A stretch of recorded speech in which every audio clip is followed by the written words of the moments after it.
I er mange, der har spurgt os omkring Radies og veteraner, og hvad er forskellen, hvordan I kan kombinere de to behandlinger. Så jeg fik Dorte til at lave en video til jer, hvor hun forklarer lidt nærmere.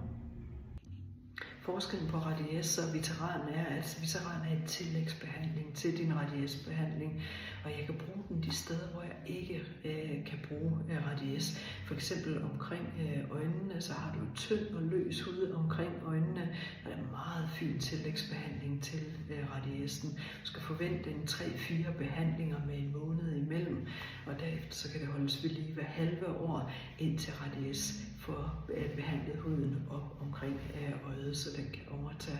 Du kan også bruge det som tillæg, hvis du har en meget krænket hud, for eksempel omkring munden, så kan du altså booste effekten af Radies ved et tillæg af veteran, så du allerede en måned eller 2 efter kan se en betydelig forbedring af hudoverfladen med kombinationen af de to.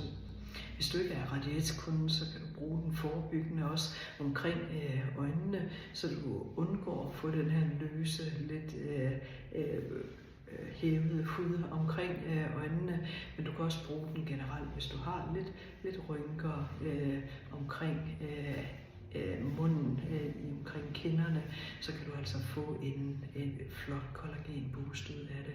Både Radies og veteran er biologiske fillers, det vil sige, de stimulerer din egen hud til at regenerere.